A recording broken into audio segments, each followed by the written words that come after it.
김성태 전 쌈방울그룹 회장이 2월 3일 구속 기소됐다. 이날 수원지검 형사6부는 외국환 거래법 위반, 정치자금법 위반, 뇌물공여, 자본시장법 위반, 횡령 및 배임, 증거인멸 교사 등 혐의로 김 전 회장을 재판에 넘겼다. 김 전 회장과 배임을 공모한 혐의를 받는 양선길 쌍방울 회장도 구속 기소했다. 핵심은 북한의 거액을 송금한 혐의다.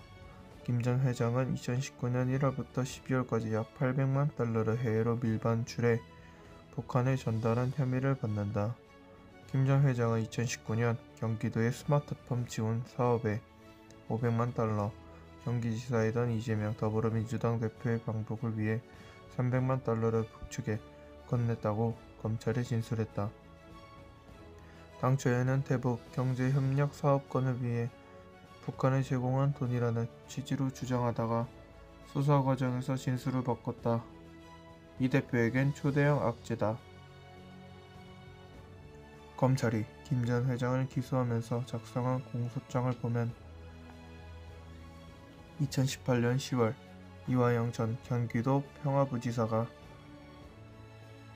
김 전 회장에게 스마트폰 사원 지원금 대납을 요청하면서 기회 삼아 대북 사업을 진행하라고 권유했다는 대목이 나온다. 북한과 쌍방울, 경기도가 상호 연결된 시작점은 2018년 11월 16일이다. 이날 경기 고양시에서 제1회 아시아 태평양의 평화 번영을 위한 국제대회가 열렸다.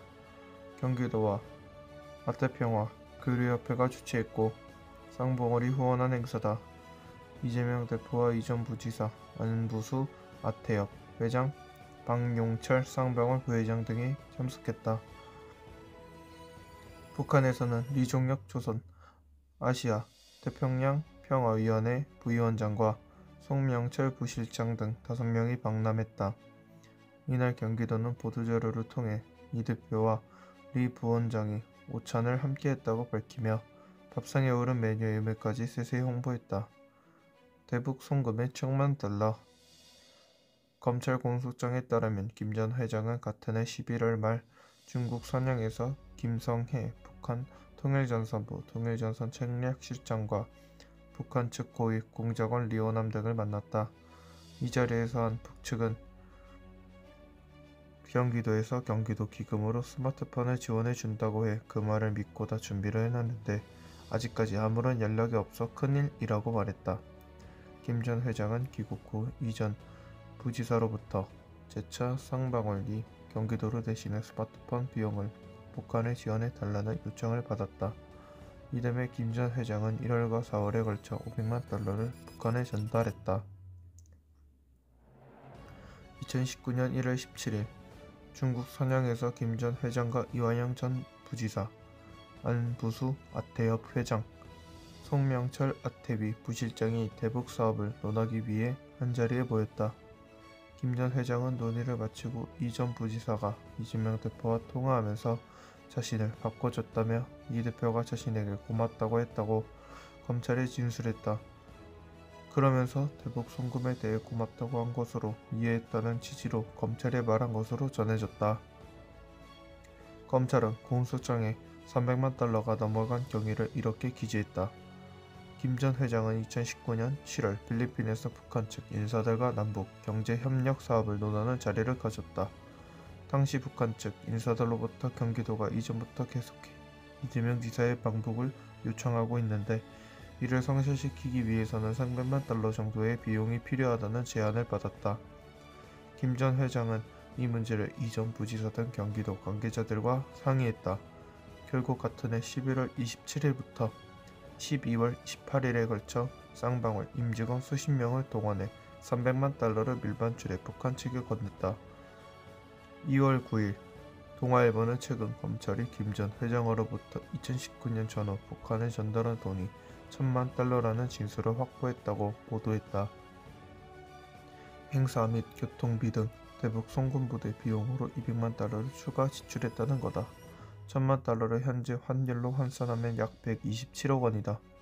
김 전 회장은 검찰의 송명철 아태비 부실장 등에서 받은 영수문 문건 3장을 제출했다고 한다.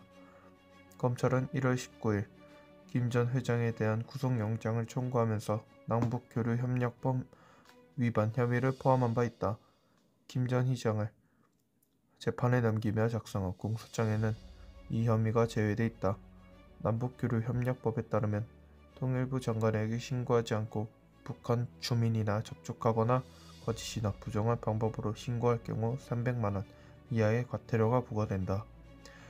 물품 반출 반입도, 품목과 거래 형태, 대금 결제 방법 등에 관해 통일부 장관의 승인을 받아야 한다. 전반적으로 협력 과정에서 절차를 잘 지켰는지에 초점을 둔다. 뇌물 vs 소설. 반면 검찰이 현재 무게중심을 두는 혐의는 그 의미부터가 다르다. 경기도가 추진하는 사업이나 이 대표의 방법을 위해 김 전 회장의 돈이 북한에 넘어갔다면 제3자 뇌물죄를 적용할 수 있다. 판사 출신의 변호사는 제3자에 해당하는 북한 측 관계자들을 직접 조사할 수 없다는 점이 다소 변수이긴 하지만 부정한 청탁이 있다고 인정되면 이 대표에게 제3자 뇌물죄를 적용할 수 있다고 말했다. 관건은 검찰이 부정한 청탁의 내용을 입증하느냐에 달려있다. 김 전 회장이 방북 비용 대남 목적으로 300만 달러를 보낸 점은 이 대표의 다른 혐의들과 비교가 안 될 만큼 파장이 클 수 있다. 앞선 판사 출신 변호사는 방북 비용 대남의 경우 방북이 추진 및 성사됐다고 가정할 당시 도지사가 부담해야 할 돈을 직접 내준 셈이 될 수 있어 뇌물을 수수했다고 볼 여지도 있어 보인다고 했다. 뇌물죄는 제3자 뇌물죄와 달리 부정한 청탁을 입증하지 않아도 성립한다. 제3자를 통할 필요 없이 당사자에게 직접 기속되는 이익이기 때문이다. 관건은 경기지사이던 이 대표가 대북 송금에 직접적으로 관여했는지 여부다. 경기도가 쌍방울 각종 이권 제공을 약속했다면 그 최종 승인 대상자는 이 대표가 된다. 핵심 키맨은 이화영 전 부시사다. 이 전 부지사는 쌍방울 사회이사 출신으로 경기도에서 대북 사업을 총괄했다. 그는 지난해 10월 특정 범죄가중처벌법에 뇌물 및 정치자금법 위반 혐의 등으로 기소돼 현재 수원구치소에 수감돼 있다. 이와 관련해 이 전 부지사는 2월 6일 변호인을 통해 공개한 자필 입장문에서 최근 김성태와 쌍방울의 대북 송금과 관련해 이화영과 이재명 대표, 경기도에 대한 모든 보도는 허위 사실이라면서 쌍방울의 대북 송금이 이뤄진 사실을 전혀 알지 못했을 뿐만 아니라 경기도를 위해 쌍방울 북한에 금전을 제공할 아무런 이유가 없다고 했다. 또 대북 송금이 필요한 경기도에 어떠한 대북 활동도 없다고 주장했다. 이 대표 역시 같은 날 대장동 시리즈물, 성남FC 시리즈물 이런 것에서 신작을 내놓았는데 그 이전 시리즈물도 형편없는 완성도를 보였지만 이번엔 최소한 개연성도 찾기 어렵다고 했다. 그러면서 쌍방울 측의 대북 로비 사건이라는 표현을 썼다. 쌍방울이 독자적으로 북한 측에 줄을 대다가 벌어진 사건으로 규정한 셈이다. 사건과 무관하다는 점을 강조하기 위한 수사지만 쌍방울과 북한 사이에 모종의 거래가 있었다는 점은 인정한 셈이다. 민주당 도의원의 이화영 비판. 이번 사건에서 이재명, 김성태 북한과 모두 직접 접촉이 가능한 인물은 이화영 전 부지사뿐이다. 그는 성균관대 사회학과를 졸업하고 13, 15, 16대 국회에서 이상수 의원의 보좌관을 지냈다. 2003년 열린 우리당 창당 때 창당기획팀장과 기획조정실장을 맡아 핵심 실무를 담당했다. 17대 총선을 앞두고 이상수 당시 의원이 대선자금 불법 모금 혐의로 구속되자 서울 중랑갑 지역구에 대신 출마해 당선됐다. 18대 총선에는 불출마했다. 2018년 10월 31일 N매거진 나의 경기도 인터뷰에서 그는 한반도 평화 전문가라는 별명에 대해 어떻게 생각하냐는 질문에 이렇게 대답했다. 17대 국회의원 시절 통일외교통상위원회에서 활동했고 국회의원이 되기 전에는 동북 평화경제협회 이사장, 동북아 평화연대 기획위원 등을 지내는 등 동북아 평화와 협력 분야에서 일관성 있게 활동하면서 자연스럽게 그린 별명이 생긴 것 같다.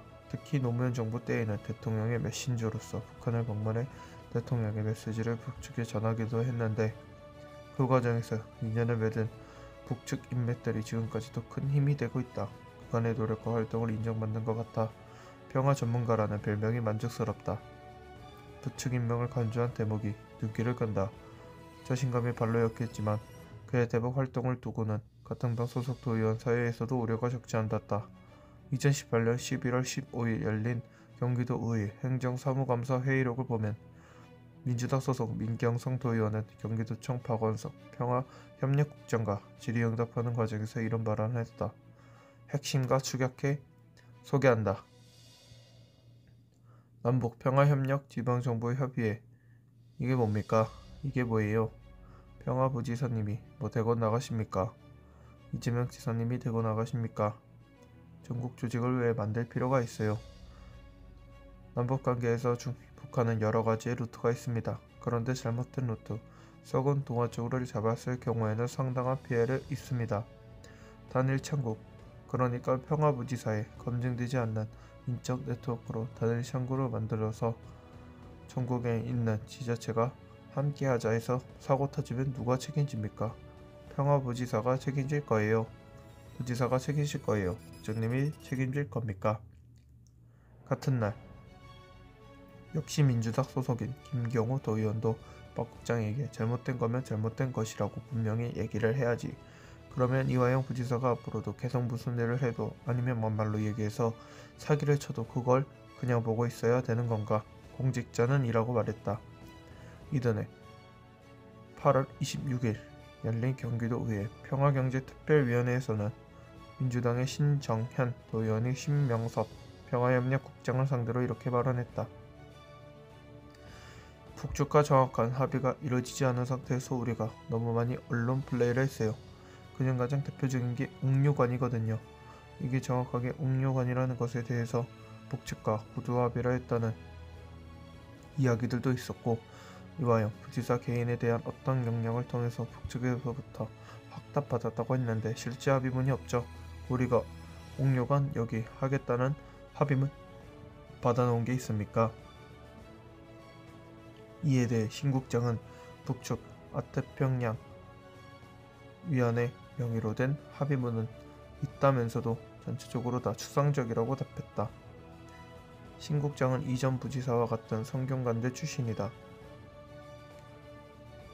이전 부지사가 이 사장을 맡았던 동북아 평화경제협회 상임 부회장으로 일하다가 경기도 평화협력국장에 임명됐다. 궁금증은 남는다. 이전 부지사는 2004년부터 2008년 단 한 차례만 국회의원을 했다. 이후 경기도 평화부지사로 취임하기 전까지 유의미한 공직을 맡은 적이 없다. 각종 선거에 나섰지만 번번이 당내 경선에서 고배를 마셨다. 10년 가까이 정치 낭인 생활을 했다. 이해찬 전 민주당 대표의 측근이라는 점 빼고는 정치적 영향력이 전무하다. 그런 그는 어떻게 대북 채널을 유지했을까? 혹 대북 채널이 끊겼었다면 어떻게 그렇게 빠르게 복원했을까?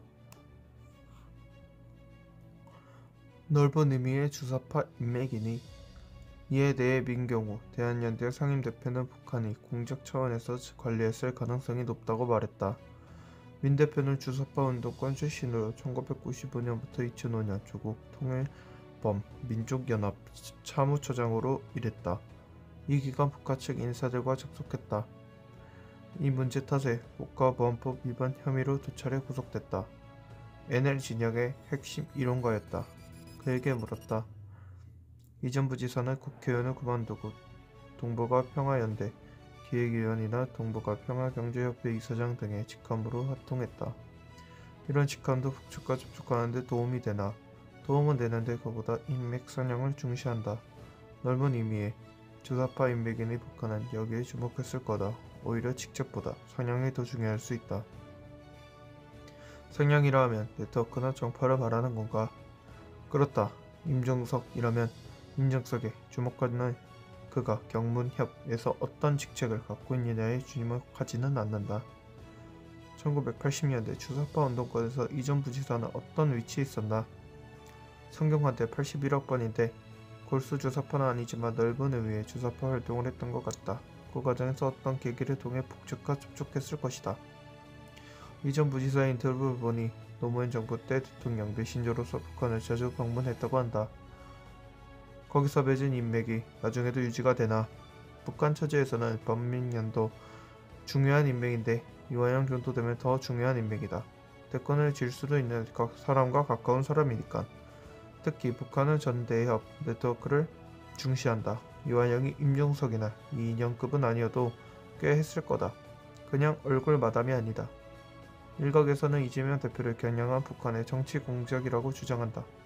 당연히 정치 공작인데 어느 정도 수준으로 들어갔을 것이냐가 관건이다. 이 대표가 정말 대통령이 될 거라 판단했으면 세게 들어갔겠지. 북한의 정세 판단 문제인데 그럼에도 이재명에 연결되는 인맥이라면 북한에선 특급이다. 대통령이 되건 안 되건 야당의 핵심 리더니까. 그렇다면 북한은 쌍방울보다 이전 부지사 쪽에 좀 더 집중했을까? 추정할 때 쌍방울은 히토류 사업권이 최종 목표였던 것 같다. 북한은 이재명에 집중했을 것이다. 남측에서는 북측이 경제협력에 관심이 있을 거라 오해한다. 북한은 정치와 군사에 집중한다. 문재인 정부 때도 평양은 북미 평화협정 과정에 서울이 역할을 해줬으면 했던 거다. 남북경제협력을 남측이 할 수 없다고 본다. 얘기하다 보면 남측을 아주 졸로 본다. 이재명이 대통령이 된다면 그런 정도의 역할을 해달라는 거겠지. 북측이 남측과의 연결 공개로 삼는 정치인들을 정하는 기준이 뭔가? 중국이 전방위적으로 접촉한다면 북한은 친북 인맥을 중시하는 부분이다. 중국은 돈이 많지만 북한은 돈이 없으니까. 그러니 친북 인사에 집중될 공산이 크다. 내가 활동한 때도 그랬고. 이전 부지사가 채널로 상대한 아태위의 역할은 뭔가? 범린년 남측 본부, 범민년 북측 본부, 민화협 등은 다 책상 하나 두고 있는 조직일 뿐이다. 아태위도 마찬가지다. 내가 활동할 때도 리종혁이 아태위 부위원장이었는데 실질적으로는 모두 조선노동당 통일전선부가 하는 일이다. 통전부가 사인해야 아태위라는 부제를 쓰고 나서는 것이다. 이전 부지사도 알았을 텐데. 알았겠지. 모를 리 없다. 여기서 주목할 인물이 리오남이다. 리오남은 김일성 종합대 경제학부를 졸업한 뒤 북한 국가안보보위부에서 근무했다. 이후 북한 대납 공작기구인 정찰총국 소속 공작원으로 활동했다. 2018년 개봉한 영화 공작원 리오남과 박재서의 이야기를 뼈대로 삼는다. 이성민 배우가 연기한 리명훈 북한 대외경제위원회 처장의 실제 모델이 리오남이다. 리오남의 4가지 공작. 이전 부지사와 리오남의 인연은 2017년 전으로 거슬러 올라간다. 신동아 2010년 9월로 북한 공작원 리오남 15년 스카이 행각을 보자. 이전 부지사는 2006년 10월 20일 안희정 전 충남지사와 함께 중국 베이징에서 리오남을 만났다. 안 전 지사는 직책이 없었지만 현직 대통령의 차측근으로 통했다. 이전 부지사는 노무현 정부에서 총리를 지낸 이해찬 전 민주당 대표와 가까웠다. 같은 해 12월 16일 이전 부지사는 이전 대표의 방북을 합의하기 위해 평양을 찾았다. 이듬해 3월 7일 이전 대표가 평양을 방문했다. 이전 대표의 방북은 그해 10월 노무현 김정일 정상회담으로 이어졌다. 전직 국가정보원 고위 관계자는 이화영보다 리오남에 주목해야 한다면서 이렇게 말했다. 흑금성 건도 내용이 미화됐지만 따지고 보면 리오남의 공작에 이용당한 것이다. 흑금성의 대법원 판결문만 봐도 나온다. 리오남이 노무현 정부 당시 안희정을 만났을 때 이화영과도 연결됐다.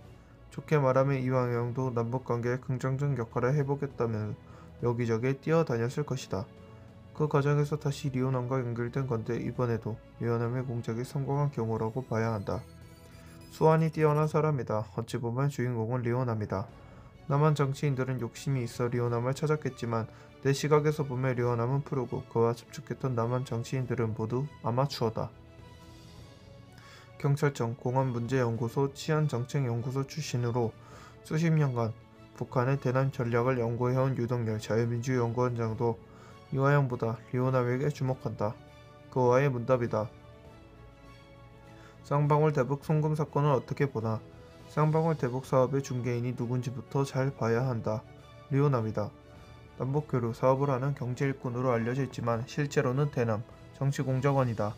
쌍방울의 돈이 북한으로 넘어가는 과정은 북한의 대남 정치공작에 노련한 것이다. 그중 300만 달러가 이 대표의 방북료니까 순수한 남북교류 사업이 아니다. 이 대표의 방북을 통해 대선에서 어떤 영향력을 발휘하고자 하는 이른바 이재명 발북 공작이다. 리오남은 어떤 인물인가?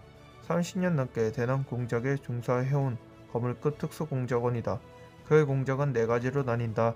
첫째는 대남 정치 공작이다. 북풍 사건 총뿡 사건부터 시작해 노무현 정부 때 14선언을 성사시키는 과정에서도 등장한다. 정권이 바뀔 때마다 여야 가리지 않고 남북 정상회담을 남북관계 개선의 성과로 보고 추진하는데 리오남이 이를 이용한다. 두 번째는 대남 경제 공작이다. 외화벌이 공작이다. 각 정권의 코드를 아니깐 겉으로는 대북 경제협력 사업이라고 하면서 실제로는 일방적으로 북한을 지원하는 공작을 편다. 내로라 하는 기업이 다 북한에 줄을 댔다. 줄대면 끝이 아니다. 입장료와 성공 보수까지 줘야 한다. 돈이 3종으로 뜯긴다. 세 번째로는 대남 문화 영향 공작이다. 우리 국민이 가진 북한에 대한 경계심과 적개심을 악화시키는 역할을 했다. 국내 방송사의 방북 취재를 허용하면서 기본으로 100만 달러의 입장료를 받는다. 마지막으로 대남 간첩 공작이다. 지난해에도 경찰청이 간첩 5명을 검거했는데 2011년 리오남의 지시를 받고 농협, 전상만 테러를 했다가 뒤늦게 잡힌 간첩들이다. 리오남이 굳이 과거가 의심받는 김 전 회장을 만난 이유는 뭘까? 이전 부지사가 평화부지사라는 공식 직함을 갖고 방북교류 사업을 명목으로 리오남에게 다시 손을 댔다고 봐야 한다. 리오남에게 손을 대면 돈을 쓴 만큼의 효과가 나타나니까. 리오남이 30년 동안 한국의 정치 경제를 다뤄왔기 때문에 상대가 뭘 원하는지 안다. 자꾸 우리가 뭘 했다 하는데 리오남이 안 도와주면 뭘 할 수 있나. 턱도 없는 소리다. 북한이 쌍방울로부터 받은 돈은 리오남에게도 가나. 800만 달러는 김정은에게 들어가는 돈이다. 그리고 이 과정에서 성사시킬 성사비를 줘야 한다. 그건 리오남이 갖는다. 추가로 돈을 더 보냈다고 했는데 아마 성사비일 것이다. 리오남도 먹고 위에 있는 경찰총국장 김영철도 갖다 주면서 서로 나눠 먹어야 한다. 그런 돈이 부가적으로 많이 들어간다. 왜 쌍방울은 먹잇감이 됐나? 리오남은 그간 국내 대기업의 대북 접촉 현장에 대부분 자리했다. 굴지의 재벌이었던 박삼구 전 금호아시아나그룹 회장과도 직접 만났다. 거슬러 올라가면 1998년 정주영 회장의 소떼 방북 타진 당시에도 관여했다. 여기서 생기는 의문이 이럴 거다. 리오남과 북한이 굳이 많고 많은 기업 중 쌍방울을 택한 이유가 무엇이냐 하는 점이다. 박건곤 이화여대 북한학과 교수의 설명이다. 그런데 쌍방울이니까 북한과 접촉하지. 대기업이라면 어림도 없다. 대기업은 너무 잘 알고 있어 손살이 친다. 2018년부터 2019년 이른바 한반도 평화 프로세스 국면에서도 대기업들은 굉장히 몸조심했다. 잘못하다가는 미국 제재에 딱 걸리게 돼 있다. 그런데 쌍방울은 다르거든. 북한이 그걸 모르겠나. 오히려 자신들이 원하는 현금은 좀 부실하고 불법적이라는 논란이 있는 기업에서 훨씬 잘 받아낼 수 있겠다고 당연히 판단했을 것이다. 미국과 유엔의 대북 제재가 강화되면서 대기업들도 몸을 사렸다. 이에 연매출 6조 원 수준으로 재무상황도 부실한 쌍방울에 기회의 문이 열렸다. 북한의 시각에서 보면 공략하기 용이한 먹잇감이다. 전직 국정원 고위 관계자의 설명도 대동소이하다. 북한 체제에서도 불가피하게 쌍방울을 택할 환경에 처했다는 것이다. 이 관계자는 북한은 현금이 들어오고 바라는 바를 관철할 수만 있다면 상대가 조폭 출신이건 아니건 상관없다면서 이렇게 설명했다. 북한이 재벌 대기업을 선호하는 건 사실이다. 대기업과 하면 더 크게 경제적 이득을 취할 수 있다고 판단하는데 대기업도 대북 사안과 관련해 여러 노하우를 쌓아왔다고 보니 공작에 그리 쉽게 넘어가지 않는다. 쌍방울의 경우 나름의 야심이 있었을 것이다. 회장이 신분 세탁이 됐건 혹은 경제적으로 대북 사업을 통해서 비즈니스를 크게 키워보겠다는 목적이 됐건 그러니 리스크가 있어도 크게 베팅하려 한 거고 미국 의회는 2019년 제정한 웬비어법을 통해 북한 정권에 자금을 제공하는 제3개국의 개인단체, 기관의 제재를 가하도록 했다. 유엔 안보리 대북 제재 위반에도 해당한다. 사실상 미국의 블랙리스트에 오르는 셈이다. 국내 판결을 통해 범죄 행위가 확인되면 미국도 국내법에 의해 제재 절차에 착수한다. 법원 판단에 따라 쌍방울 대북 송금 의혹이 국제사회 이슈로 번질 가능성이 높은 이유다. 실제로 1월 24일 미국 국무부로 김 전 회장 사건에 대해 한국 당국의 수사를 인지하고 있다. 현 시점에서 추가로 공유할 정보는 없다고 밝혔다. 미국의 소리 방송이 국무부 대변인실에 질의한 내용에 답변하면서 밝힌 내용이다. VOA는 북한 인사에 대한 현관 전달은 유엔 안전보장이사회 대북 결의안에 대한 명백한 위반이라고 미국 정부의 독자 대북 제재 규정도 다수 어긴 것이라고 부연했다. 개인 돈이냐 회사 돈이냐. 김 전 회장 측은 북한에 건넨 돈의 출처를 개인 돈이라고 검찰에 진술했다고 한다. 앞서 1월 16일 KBS 인터뷰에서도 김 전 회장은 회사 돈을 10원도 준 게 없으며 개인 돈을 준 거니까 제 돈 날린 거지 회사 돈 날린 거 하나도 없다고 해명한 바 있다. 유엔과 미국의 제재에 더해 횡령죄가 추가될 가능성을 우려한 행동으로 풀이된다. 다만 개인 돈이라고 해도 국가보안법 제5조 자진지원 금품 수수에 해당해 법에 따르면 간첩이 될 수 있다. 는 지적도 있다. 돈의 출처를 일일이 소명해야 한다는 점도 변수다. 이와 관련해 김 전 회장의 금고지기로 불리는 김모 씨가 2월 13일 구속됐다. 김 씨는 10년 넘게 쌍방울의 재경 총괄 본부장을 지내 쌍방울의 자금 흐름을 꿰뚫고 있다. 김 전 회장의 외제이기도 하다. 또 김 전 회장이 세운 페이퍼 컴퍼니 두 곳에서 대북 송금 비용을 조달하는 과정에 관여했다고 의심받고 있다. 김 씨가 유의미한 진술을 할 경우 돈의 출처를 둘러싼 수사가 탄력을 받을 것으로 보인다. 일단 검찰은 쌍방울 계열사에서 빼돌린 돈 일부가 페이퍼 컴퍼니를 통해 북한에 건너갔다고 보고 있다. 이는 개인 돈이라는 김 전 회장의 진술과는 배치된다. 만약 회사 돈을 북한에 송금한 사실이 확인될 경우 후폭풍이 만만찮을 전망이다. 쌍방울의 대외 거래가 불가능해지고 사실상 기업 활동을 유지할 수 없는 지경에 내몰릴 수 있어서다. 박원공 교수와의 문답이다. 김 전 회장이 개인 돈이라고 진술한 건 회사가 처할 어려움이 더 크다고 우려했기 때문일 텐데 개인 돈이면 김 회장이 개인 제재를 받을 텐데 회사 제재가 더 복잡해지니까 그랬겠지. 미국에서 제재를 받는다는 건 사실상 시장에서 퇴출당한다는 뜻이다. 기업 자체가 흔들린다. 제재 내용이 엄청나게 꼼꼼하게 구성되어 있다. 예를 들어 제재 대상 기업으로 올라가면 미국 부품이 10% 이상 들어간 원재료는 전혀 수입을 못한다. 그리고 달러로 아무것도 결수할 수 없다. 사실상 시장에서 퇴출되는 거다. 유엔이 미국 자체 제재까지 이중 제재 아닌가? 미국 국내법에서도 웹비어법 포함해 여러 제재가 있으니 2중 3중으로 얽혀 들어가게 돼 있다. 만약 쌍방울에서 돈이 나왔다고 항의될 경우 쌍방울과 거래한 은행도 걸려 들어갈 수 있다. 이 자금의 흐름 사이에 은행이 있는 게 아닌가? 신용이 은행을 통해 움직이니까 그렇다면 은행이 제재 대상이 되는 거다. 은행에 달려가 막힌다는 얘긴데 최악이다. 정말 문 닫아야 하는 일이다. 그렇게 되면 경제에 미치는 영향도 엄청날 것이다. 다만 미국도 이 점을 잘 알고 있다. 더군다나 동맹국인 한국을 상대로 은행까지 제재하는 조치를 취하지 않을 거다. 그런데 원칙상은 은행도 제재할 수 있다는 얘기다. 미국도 정치적 판단을 많이 한다. 대표적으로 미국 재무부는 중국의 개인과 기업, 은행의 제재 위반 사례에 대한 증거를 다 갖고 있다. 실제로는 제재를 안 하지 않나 정치적 고려가 있다는 뜻이다. 그래서 공화당 의원들은 왜 중국을 제재하지 않느냐고 문제 제기를 하면서 행정부를 압박하는 것이다. 보통 사람들의 삶. 쌍방울의 전시는 이봉령과 이창영 현재가 1994년 경북 익산시에서 성립한 형제상회다. 1964년 쌍념 섬유공업사를 거쳐 1977년에 주 쌍방울로 성함을 변경했다. 2년 뒤 본사를 서울로 이적했다. 1987년에는 독자 브랜드 트라이를 출시했다. 1989년에는 경북 전주시 연고의 프로야구단 쌍방울 레이더스를 창단하며 전성기로 구가했다. 광고에 연고를 둔 롯데타이거즈와 함께 호남야구의 한 축을 담당했다. 1990년에는 당시 기준으로 남북과 최대 규모인 무주리조 트도 문을 열었다. 1992년에는 공정거래위원회가 대규모 기업 집단으로 지정하면서 대기업 공인을 받았다. 1997년에 이르러 15개 계열사로 거론된 기업으로 성장했다. 하지만 동계 유니버시아드 대회를 준비하는 과정에서 무리한 시설 투자에 나서면서 자금난을 겪었고 결국 부도를 맞게 된다.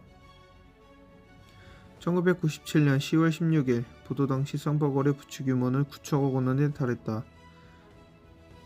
프로야구단 쌍방울 레이더스는 2000년 1월에 SK에 매각됐고 지금은 SSG 랜더스로 이어지고 있다. 2010년 1월 김 전 회장의 성립한 특수목적법인 레드티그리스가 대한전선이 갖고 있던 쌍방울 지분 40.86%를 200억 원에 사들였다. 레드티그리스의 전신은 불법 대부업체인 도쿄의 셋이다. 우리가 알던 쌍방울과 다른 김성태 쌍방울의 시작이다. 공교롭게도 창업자인 이봉영 전 회장은 같은 해 11월 숙한으로 별세했다. 부도기업이라는 낙인에도 쌍방울은 명맥을 유지했다. 재무 문제였기 때문에 작게나마 돌파구가 있었다. 이번에는 차원이 다른 위기에 처해 있다. 국내 정치는 물론 국제관계의 한복판에 놓일 수 있는 상황이다. 어떤 쪽으로든 결론이 나건 불량 기업의 레벨은 피할 수 없게 된다. 이로 인한 피해는 고스란히 직원들의 몫이다. 쌍방울에서 받는 월급으로 삶을 이끌어가는 보통 사람들의 운명도 경랑 속으로 빠져들어가고 있다.